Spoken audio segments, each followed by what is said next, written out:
কালকের দিনটা আপনার পক্ষে না থাকলে এসব জ্যোতির্বিদ্যা কোনো কাজে আসবে না। কেন? কালকের দিনে কি হবে? আপনাকে কাল আদালতে তুলব, রিমান্ড চাইব।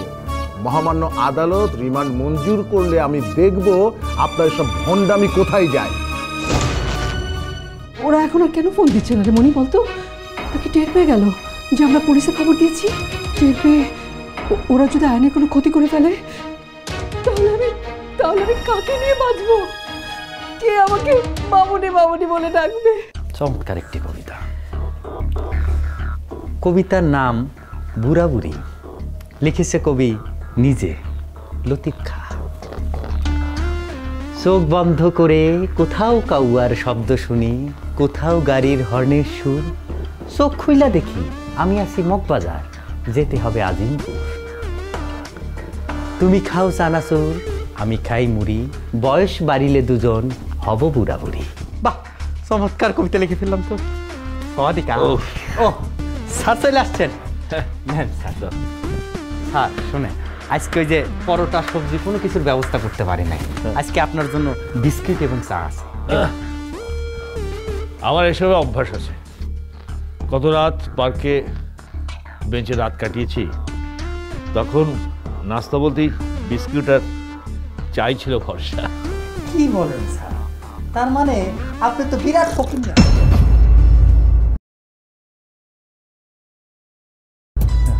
না মানে স্যার, ওই যে আপনার চা আর বিস্কুট খাওয়ার কথা আসবি না, আমার না কোন সিনেমার কথা মনে পড়ে গেল। কোন সিনেমায় যেন দেখছিলাম নায়ক শুধু চা আর বিস্কুট খায়, পরে কোটিপতি হয়ে গেছে, মনে পড়তেছে না। বিদায় গেছি। দাদা ভাই কোথায়? কই আবার ঘুমাইতেছে। টাকা পাওয়ানোর পর থেকে শুধু ঘুম আর ঘুম। আরে মানুষের মনে কত যে সুখ।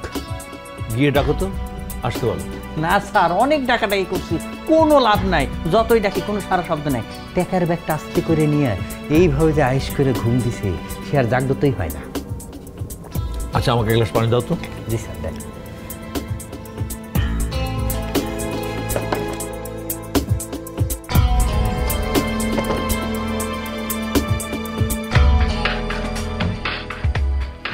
বাহ, সে চলে গেল। আমার একটি চমৎকার উর্দু কবিতা মনে পড়েছে, আমি 2 লাইন পাঠ করব। শাহানা तुम होठों से लुटकर बहुत दूर तक चले जाते हो।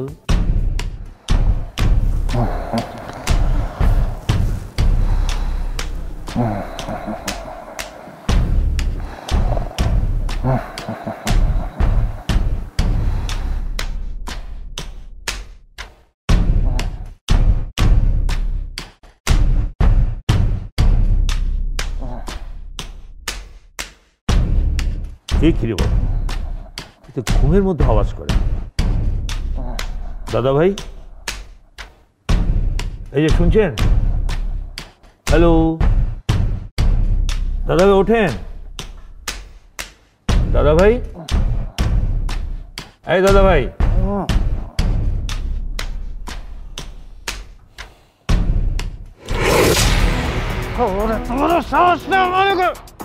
আমি পানি মেরেছি, এখন কি করবেন? গুলি করবেন?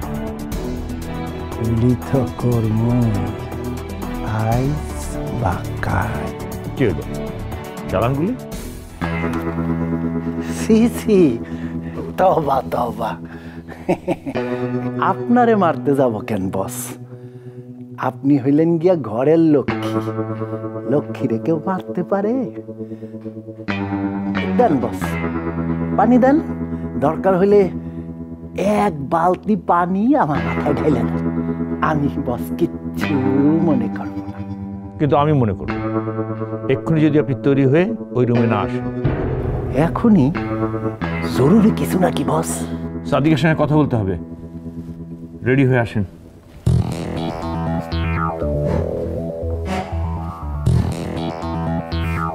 কত বড় সাহস! দাদা ভয়ের গায়ে পানি দেয়, তোর ঠাই তো মাটিতে হইব না রে, তোর ঠাই হইব পানিতে। সেই ব্যবস্থা আমি করতেছি। আসতেছি বস।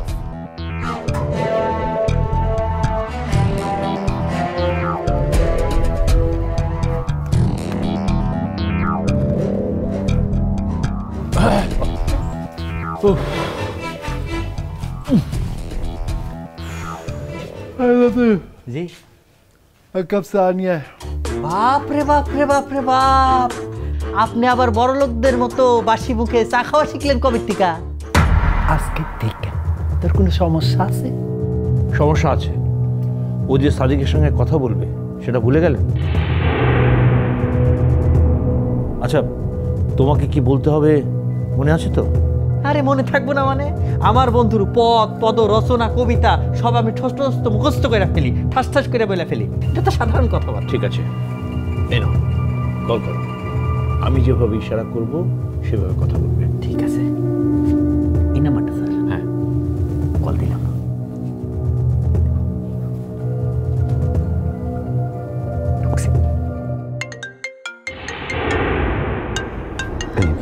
নিশ্চয়ই কিডন্যাপার ফোন করেছে, তারপর রিসিভ করছে। হ্যালো হ্যালো হ্যালো হ্যালো, কে বলছেন? পুলিশরে জানাইতে মানা করছিলাম, শুনলি না? এখন তোর পোলার একটা আঙ্গুল কাটটা ঠাস করে তোর কাছে পার্সেল পাঠাই দিবি, তোর বুঝবি না। না না ভাই প্লিজ দেখুন, আমার ছেলেকে কিছু করবেন না, কোনো ক্ষতি করবেন না। কথা শুনোস নাই? তোর ক্ষতি তো হইবই। ভাই ভাই ভাই প্লিজ প্লিজ ভাই, আমার ছেলেটা কি দোষ করেছে? আমার ছেলেটা একটা মাসুম বাচ্চা, ও তো আপনাদের কোনো ক্ষতি করেনি, ওকে ছেড়ে দিন প্লিজ ভাই, ছেড়ে দিন। নিশ্চয়ই তোরা কোনো পাপ করছস, মহাপাপ, সেই কারণে এই শাস্তি। কোন পাপ? কিসের পাপ? এত বুঝা কাম নাই। তোর পোলারে যদি সুস্থ ফেরত পাইতে চাস, দুপুর 12টার মধ্যে 1 কোটি টাকা নিয়ে হাজির হ।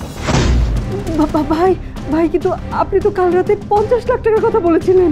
শোন, পুলিশে জানাইছস না, এই জন্য আরো 50 লাখ বাড়াই দিবি। আবার যদি তর্ক করস আরো 50 লাখ বাড়াই দিব। দিমু বাড়াইয়া দিমু। না না না ভাই, আমরা যেভাবে পারি আমরা টাকা জোগাড় করবো। আপনি টাকা নিয়ে কোনো টেনশন করবেন না। আমার ছেলেটা ঠিক আছে তো? প্লিজ ওর গলাটা একটু ছোটাবে। শোন, একবারেই দেখিস, এখন কথাবার্তা শোনার কোনো টাইম নেই। তুই দুপুর 12টার মধ্যে টাকা জোগাড় কর। সময় হাতে মাত্র 4 ঘন্টা।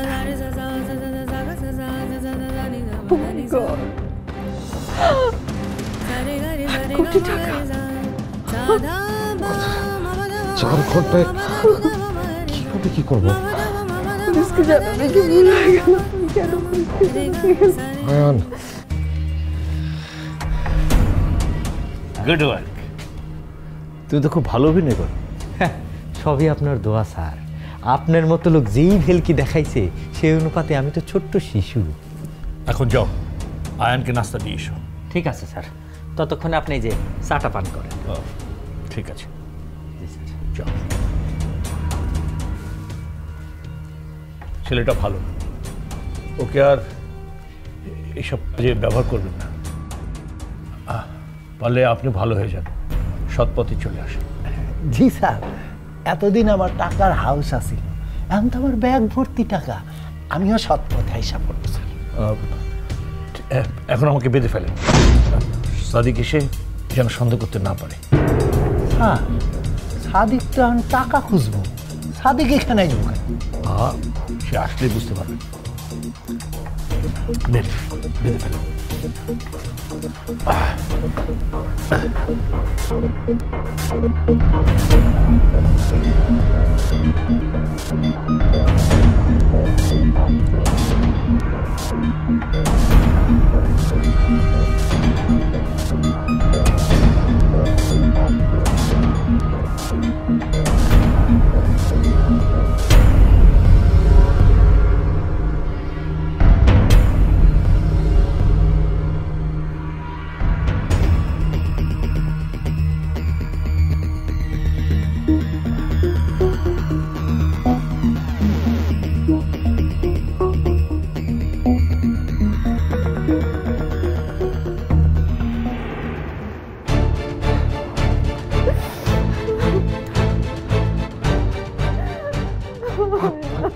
না, কান্না থামাও তো।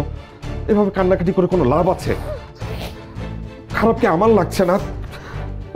কেঁদে কি হবে? এখন মাথা ঠান্ডা করে একটা উপায় বের করতে হবে, কি করে টাকা ম্যানেজ করা যায়। সাদিক, ওরা যদি 1 কোটি টাকা না পায় তাহলে কি সত্যি সত্যি আয়নের আগুনটা কেটে বসবে? আরে তো কি বলছো তুমি পাগলের মতো কথা?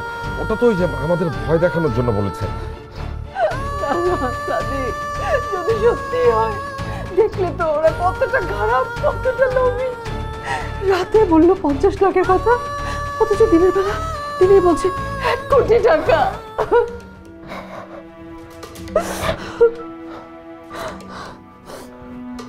সাদিক, সাদিক, 1 কোটি টাকা আমরা কোথায় পাবো এত অল্প সময়? সেটা তো আমারও প্রশ্ন, কিন্তু যেভাবেই হোক টাকাটা তো জোগাড় করতে হবে। যেভাবেই হোক মানে কি? আমাদের কাছে তো ব্যাংকেও এত টাকা জমানো নেই, আর গয়নাগাটি বিক্রি করে যা হবে তাতে। জোনা, আমার ছেলের জীবন সবার আগে। দরকার হলে আমি চুরি, ডাকাতি, এমনকি মানুষ পর্যন্ত খুন করতে পারি। সাদিক, খারাপ কিছু ছাড়া কি তুমি ভালো কিছু ভাবতে পারো না? ভালো কিছু করে এত অল্প সময়ে 1 কোটি টাকা অ্যারেঞ্জ করা যাবে না রুনা। সাদিক, সাদিক, আমার মাথা কাজ করছে না। তুমি কি বলছো না, আমি কিছুই বুঝতে পারছি না।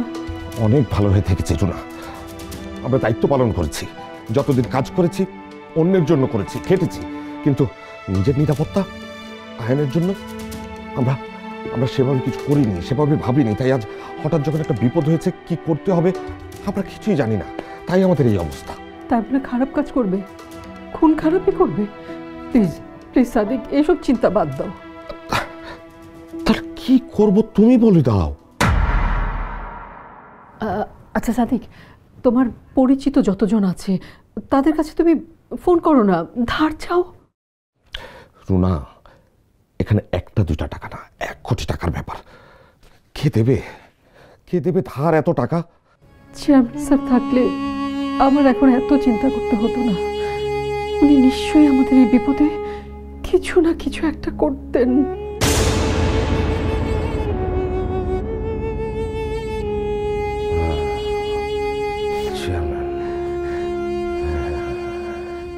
চেয়ারম্যান। আচ্ছা সাদিক, সাদিক, আমাদের কাছে তো 50 লাখ টাকা আছে, তাই না? ওই যে আয়নের জন্য করা সেভিংসটা। হ্যাঁ তা আছে, কিন্তু বাকি 50 লাখ। আচ্ছা সাদিক, ওই যে প্রতিদিন তো কত বিজ্ঞাপনই আসে কিডনি বিক্রি করার। আচ্ছা, আমার একটা কিডনি বিক্রি করে দিলে আমি টাকাটা পাবো না? তুমি কি পাগলের মতো কথা বলছো? তুমি শান্ত হয়ে বসো তো, বসো। তোমার আমার কারো কিডনি বিক্রি করতে হবে না, টাকার ব্যবস্থা আমি করব। কিভাবে, কার কাছে তুমি পাবে এত টাকা? দেখোই না কি করি, আমি এক্ষুনি যাচ্ছি। সাদিক, সাদিক, সাদিক, প্লিজ সাদিক, এমনিতেই অনেক বড় বিপদে পড়ে আছি, তুমি আবার কোনো কিছু করে আরো বড় বিপদে ফেলে দিও। প্লিজ সাদিক, আমি তোমার পায়ে ধরি। শান্ত হতো, শান্ত। আমি মানে ওই মাথা গরম করে খুব ডাকাতি এসবের কথা বলে ফেলেছি। ঠান্ডা মাথায় চিন্তা করে দেখলাম যে এর চেয়ে সহজ পথ আমার জানা আছে। সেই পথটা কি সাদিক? সেটা এখনই আমি তোমাকে বলতে পারছি না রুনা, কিন্তু আমি কথা দিচ্ছি দুপুর 12টার মধ্যে আমি টাকাটা জোগাড় করে ফেলবো।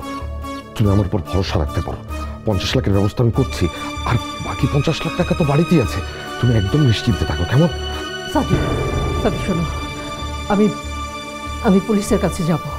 আবার পুলিশের কাছে কেন? দেখলে না কাল পুলিশের কাছে যাবার কথা কিডন্যাপাররা জেনে গেছে, তারপর টাকার অঙ্কটা দ্বিগুণ করে ফেলেছে। প্লিজ তুমি এখন পুলিশের কাছে আবার যে নতুন করে কোনো ঝামেলা বাঁধিও না। কে? সাদিক, হ্যাঁ? সাদিক, রাজন অফিসার ফোন করেছে, এখন কি বলবো? না দাঁড়াও। কি বলবে? শোনো, তোমার নতুন করে কিছু বলার দরকার নেই। তুমি শুধু তার কাছে জানতে চাও যে ওরা আয়ানের কিডন্যাপের কোনো সূত্র পেয়েছে কিনা, ব্যাস। আর কিচ্ছু না। ধরো। হ্যালো, হ্যাঁ অফিসার। হ্যালো মিসেস রুনা, আয়নের কিডন্যাপাররা কি আর ফোন করেছিল? না। আপনি সত্যি বলছেন তো? দেখুন, কোনো কিছু যদি লুকান তাহলে ঝামেলা আরো বাড়বে। ঝামেলার কি বাড়বে অফিসার? তবে এটুকু জানুন যে ওরা মুক্তিপণের টাকা বাড়িয়ে 1 কোটি টাকা করে ফেলেছে, কারণ আমি আপনাদেরকে জানিয়েছি। তাই চিন্তা করবেন না, আমরা আশা করছি ওদের তাড়াতাড়ি ধরতে পারবো। তাই নাকি? আপনারা কি কোনো কিছু বের করতে পেরেছেন অফিসার? হ্যাঁ, আপনাদের বাসার সামনের একটা সিসিটিভি ফুটেজ পাওয়া গেছে। সেখানে দেখা গেছে যে ঘটনার দিন আয়ান একটা গাড়িতে উঠেছে। কি বলছেন অফিসার? বাসার সামনে থেকে আয়ন গাড়িতে উঠেছে? হ্যাঁ, আয়ানকে কেউ জোর করেনি, সে নিজেই একটা লোকের সঙ্গে গাড়িতে উঠেছে। লোকটা কে অফিসার? হ্যাঁ সরি, যার সাথে উঠেছে তার চেহারা ঠিকমতো বোঝা যাচ্ছে না, তবে লোকটা বয়স্ক আর লম্বা। তবে একটা ব্যাপার আমি মোটামুটি নিশ্চিত, পরিচিত কারোর সঙ্গে আয়ান গাড়িতে উঠেছে, যাকে সে চেনে আর যার কথা সে ভরসা রাখে। বুঝেছি বুঝেছি অফিসার, কিন্তু কিন্তু শরাফত খানের ব্যাপারটা? শারাফত খানের বিষয়টাও আমরা ঘেঁটে দেখেছি। আপনি শারাফত খানের হুমকির ব্যাপারে যে কল লিস্ট আর SMS আমাদের দিয়েছিলেন, সার্ভারে ঘেঁটে দেখেছি তার কোনো অস্তিত্ব পাওয়া যায়নি। বুঝতে পেরেছি অফিসার। শুনুন, আয়নের ব্যাপারে কোনো খবর জানতে পারলে আমাদেরকে জানাবেন প্লিজ। হ্যাঁ অবশ্যই জানাবো, আর কিডন্যাপাররা যদি আপনাকেও কল করে আমাকে জানাবেন, ঠিক আছে? ঠিক আছে। আয়ান কোন পরিচিত লোকের সঙ্গে গিয়ে গাড়িতে উঠলো? আচ্ছা, সেটা তো মুক্তিপণ দিতে গেলেই জানা যাবে। না, তুমি থাকো, আমি যাচ্ছি। হ্যাঁ,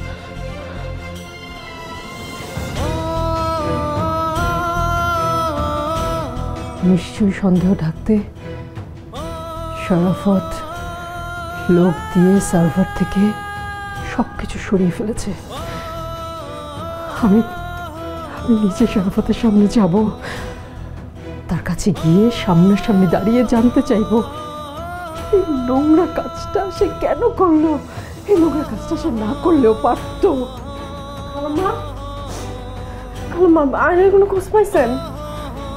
হ্যাঁ রে মনি, ওরা ওরা কিভাবে যেন জানতে পেরেছে যে বাড়িতে পুলিশ এসেছিল, তাই মুক্তিপণের টাকা বাড়িয়ে দ্বিগুণ করে 1 কোটি টাকা করে ফেলেছে। কি সর্বনাশ! এত টাকা আপনি কই পাইবেন? অর্ধেক টাকা তো আয়ের জন্য জমা ছিল, আর বাকিটা সাদিক জোগাড় করতে গেছে। খালু জান এত টাকা কই পাইবো? জানি না, জানতেও চাই না।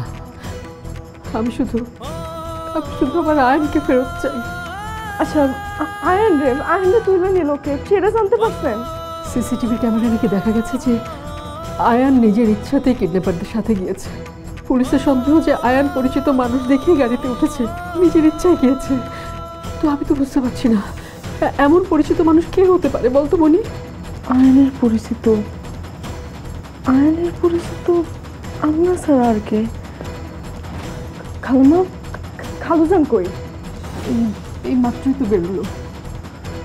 মনি, মনি শোন, কোথায় যাচ্ছিস? না, মনিকে আমি যতই বলি না কেন, ও সাদিককেই সন্দেহ করবে। শরাফত যদি ভেবে থাকে যে আয়ানকে জিম্মি করলেই আমি সবকিছু থেকে পিছিয়ে যাব,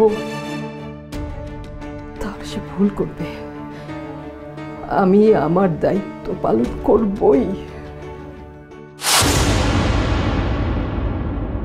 আমি সচমুচ আপনার ছেলেকে কিডন্যাপ করি নাই। আপনি খামোখা এখানে সময় নষ্ট করছেন মিসেস রুনা। আমি যদি আমার ছেলেকে না পাই না, তাহলে এই সময়ের চড়া মূল্য আপনাকে দিতে হবে। আমার হাতে সময় খুব কম, আপনি কাইন্ডলি আমাকে 50 লাখ টাকার ব্যবস্থা করে দিন। এটা তো জানতাম দাদা ভাইয়ের রাস্তা না। আপনার মামা বাড়ি হলো কবে থেকে? মানে টাকা কি কাছে ধরে? আমি এখানে ফাজলাম করতে আসিনি, আমার হাতে সময় সত্যিই খুব কম। ছাড়েন, ছাড়েন বলছি।